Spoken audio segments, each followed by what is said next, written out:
Good morning అండి. ఈరోజు మనం కిడ్నీ ఫెయిల్యూర్ గురించి డిస్కస్ చేద్దామండి. కిడ్నీ ఫెయిల్యూర్ అంటే కిడ్నీ 10% తగ్గిపోవడానికి కిడ్నీ ఫెయిల్యూర్ అంటారండి. వాళ్ళ కిడ్నీ ఫంక్షన్ ఏముంటుందంటే కిడ్నీ మన బాడీలో ఉండే ఎక్సెస్ వేస్ట్ మెటీరియల్ని, ఎక్సెస్ వాటర్ని బయటికి పంపిస్తుందండి. దీన్ని మనం ఎలా టెస్ట్ చేయగలుగుతామంటే మన కిడ్నీ ఫంక్షన్ ఎలా ఉందో కనుక్కోవాలంటే క్రియాటిన్ కానీ యూరియా చేస్తామండి. ఇది నార్మల్గా ఫిమేల్స్లో అయితే 0.7 to 1.2 ఉంటుంది. అదే మేల్స్లో అయితే 0.7 to 1.5 mg/dL ఉంటుందండి. తర్వాత లాస్ట్ 10 years నుంచి కిడ్నీ ఫెయిల్యూర్ కేసెస్ ఎక్కువైపోతున్నాయండి. అసలు కిడ్నీ ఫెయిల్యూర్ టైప్స్ ఏమేమి ఉంటాయంటే acute kidney injury are acute renal failure, chronic kidney injury, chronic renal failure అని 2 types ఉంటాయండి. అక్యూట్ కిడ్నీ ఇంజురీ అంటే ఇది 90% రివర్సబుల్. అంటే ఇది అక్యూట్ కిడ్నీ ఇంజురీ అని ఎప్పుడు అంటామంటే రీసెంట్గా కానీ మనకి కిడ్నీ ప్రాబ్లం వస్తే దాన్ని అక్యూట్ కిడ్నీ ఇంజురీ అంటామంటే. అంటే ఓవర్ గంటల నుంచి రోజుల్లో మనకి కిడ్నీ 10% తగ్గిపోతే దాన్ని అక్యూట్ కిడ్నీ ఇంజురీ అంటాము.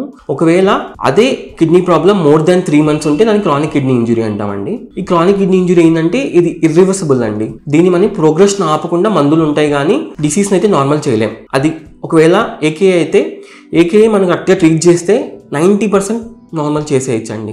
అసలు ఈ ఏకే ఎందుకు వస్తుంది, సికేడి ఎందుకు వస్తుంది అంటే ఏకే కాసెస్ ఏముంటాయంటే లూజ్ మోషన్స్ అయినప్పుడు, డిహైడ్రేషన్ అయినప్పుడు కానీ, లేకపోతే బ్లడ్ లాస్ అయినప్పుడు కానీ, లేకపోతే ఏమైనా పాయిజన్ తీసుకున్నప్పుడు కానీ, ఇన్ఫెక్షన్స్ అప్పుడు కానీ, లేకపోతే బర్న్స్ అయినప్పుడు కానీ, ప్యాంక్రెటైటిస్ వచ్చినప్పుడు కానీ, లేకపోతే నొప్పులకి ఎక్కువగా నొప్పులు గోళీలు వేసుకున్నప్పుడు కానీ అక్యూట్ కిడ్నీ ఇంజరీ వస్తుందండి. దీనికి సింటమ్స్ ఏమేమి ఉంటాయంటే యూరిన్ తక్కువ రావడం కానీ, లేకపోతే యూరిన్ అసలు రాకపోవడం అలా ఉంటుంది. ఏకేలో అయితే ఏకేలో మనం కరెక్ట్గా ట్రీట్ చేస్తే 90% నార్మల్ అయిపోతారండి.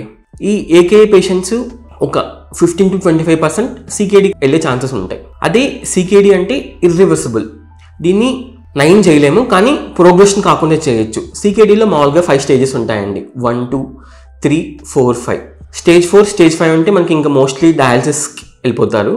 మనం అలా వెళ్ళకుండా ప్రోగ్రెషన్ కాకుండా ముందే కనుక్కుంటే కరెక్ట్ ట్రీట్మెంట్, కరెక్ట్ డైట్తో మెయింటైన్ చేయొచ్చండి. ఇది సికేడీలో మనకి సిమ్టమ్స్ ఏమేమి ఉంటాయంటే ఫస్ట్ మార్నింగ్ లేస్తూనే కళ్ళ కింద వాపులు ఉండడం కానీ, కాలు వాపులు ఉండడం కానీ, చేతులు వాపులు ఉండడం ఉంటుంది. తర్వాత రాత్రిపూట ఎక్కువ యూరిన్కి వెళ్ళడం కానీ, లేకపోతే యూరిన్కి వెళ్ళినప్పుడు నురుగు రావడం కానీ, లేకపోతే ఆయాసం ఉండడం కానీ, కొంచెం దూరం నడిచిన ఆయాసం రావడం కానీ, లేకపోతే కొంతమందికి ఎలా ఉంటుందంటే ఎప్పుడు నీరసంగా ఉండడము, స్కిన్ డ్రై అయిపోవడము, దురదలు ఉండడము ఇలా ఉంటాయండి. తర్వాత మనకి అసలు కిడ్నీ ప్రాబ్లం ఉందని ఎలా డయాగ్నోస్ చేస్తామంటే యూరిన్ సియువి చేస్తాము, తర్వాత క్రియాటిన్ యూరియా చేస్తామండి. కొంతమందికి అల్ట్రాసౌండ్ కూడా చేయాల్సి వస్తుంది. ఈ సికేడీకి కాసెస్ ఏమేమి ఉండొచ్చు అంటే మోస్ట్ కామన్ కాసెస్ వచ్చి డయాబెటీస్ కానీ, హైపర్ టెన్షన్ అసలు కంట్రోల్ లేకపోవడం వల్ల చాలా ఇయర్స్ చాలామంది సికేడీలో ల్యాండ్ అవుతుంటారండి. తర్వాత కొంతమందికి ఫెమిలియల్గా ఫ్యామిలీస్ నుంచి వస్తుంటాయి పాలిసిస్టిక్ కిడ్నీ డిసీజ్ అని, గ్లోమ్యులర్ నెఫ్రైటిస్ అని, వీళ్ళల్లో కూడా సికేడీ వచ్చే ఛాన్సెస్ ఉంటాయి. తర్వాత మనం ఈ కిడ్నీ ఫెయిల్యూర్ ఏంటంటే దీన్ని సైలెంట్ డిసీజ్ అంటారండి. మనకి కిడ్నీ 50% దాని ఫంక్షన్ తగ్గిపోయే వరకు సిమ్టమ్స్ తెలియవు. సో మనం ఇది ముందుగానే కనుక్కోగలిగితే, ముందుగానే ట్రీట్మెంట్ స్టార్ట్ చేయగలిగితే మనం దీన్ని ప్రోగ్రెషన్ తగ్గించవచ్చు, బిగ్గర్ స్టేజ్ వెళ్ళకుండా చూడొచ్చు.